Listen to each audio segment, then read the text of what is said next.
Bonjour à toutes et à tous, on se retrouve pour la troisième partie de cette série de vidéos sur le mercato d'été 2024. Et donc cette vidéo va porter sur l'attaque après avoir fait une vidéo sur la défense puis le milieu de terrain. Alors, revue d'effectifs de l'attaque actuelle. Alors pour rappel, Saïd Benrahma, dans la précédente vidéo, je l'ai classé dans le milieu de terrain, donc il ne va pas apparaître ici. Donc, en attaquant axial, on a 4 joueurs. Alors on pourrait mettre Mama Baldé, mais je pense qu'il est considéré comme un ailier dans l'effectif. Donc je le classe dans les ailiers. Donc on a 4 attaquants axiaux. Par conséquent, il va falloir en retirer 2 parmi les 4 pour que le poste soit doublé. En ailier gaucher, on en a 2 actuellement. Et en ailier droitier, on en a 2. Alors Cherki, je ne sais plus trop s'il est droitier ou gaucher, mais je considère que quand il est à droite, il est entre guillemets sur son faux pied, donc je le mets gaucher. Donc ça, c'est l'effectif actuel. Il y a 8 joueurs, donc on doit en retirer 2 pour que tous les postes soient doublés. Et évidemment, il va y avoir des remplacements suite à des départs, ce qu'on va voir notamment ici. Alors, petite erreur, il y a Enzo Molebe qui s'affiche, il ne devrait pas être affiché. Donc, parce que Enzo Molebe, bon, il va jouer en réserve et il sera appelé de temps en temps, je suppose. Donc Gift Orban et Amin Sarr, un départ sans être remplacé. Ça, je pense que c'est nécessaire. Donc Amin Sarr, il est déjà dans le loft. Gift Orban, je pense qu'il n'aura pas sa chance.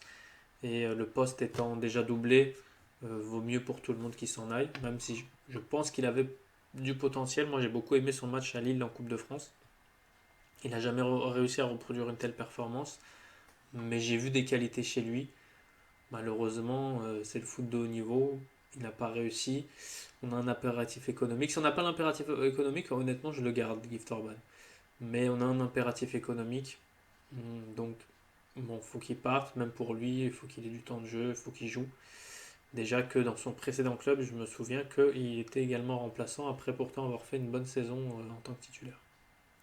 On est lié gaucher, donc on va avoir a priori un départ de Ryan Cherki qui lui sera remplacé numériquement.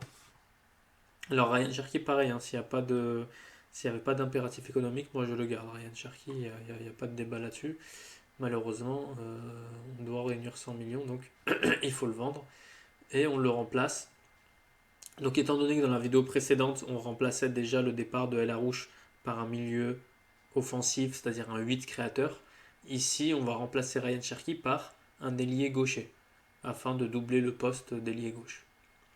Et en ailier droitier, on a Malik Fofana et Mama Baldé qui, eux, voilà, sont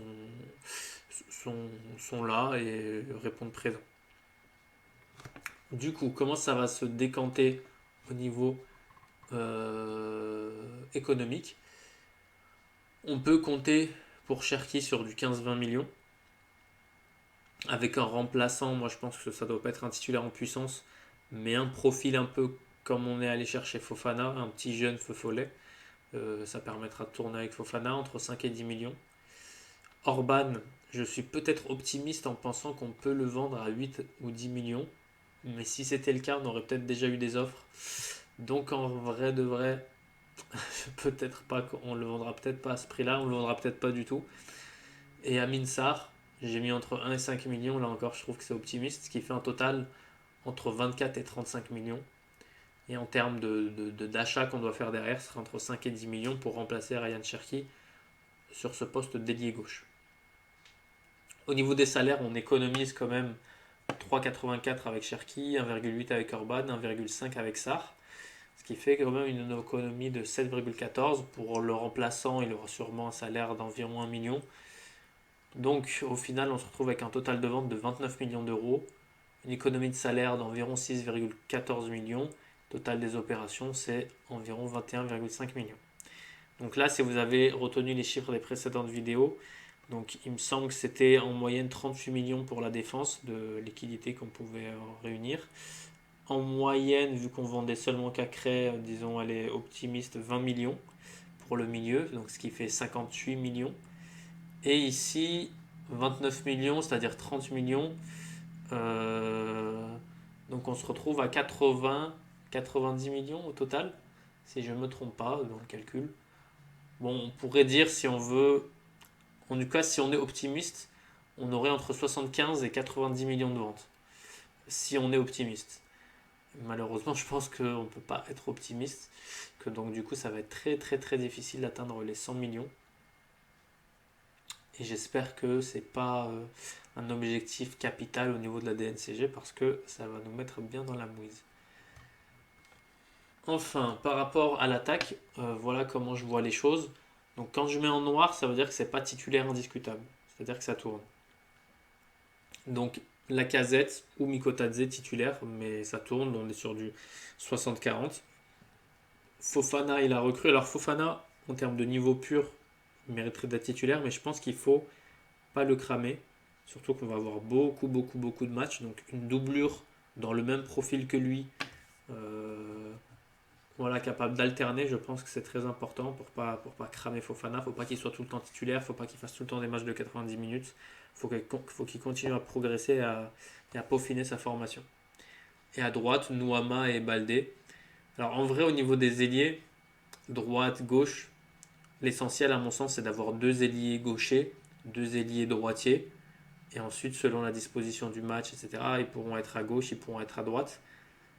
Mais voilà, par exemple, Noama sur la gauche, il peut être intéressant pour centrer, pour prendre la profondeur, ne pas revenir sur son pied.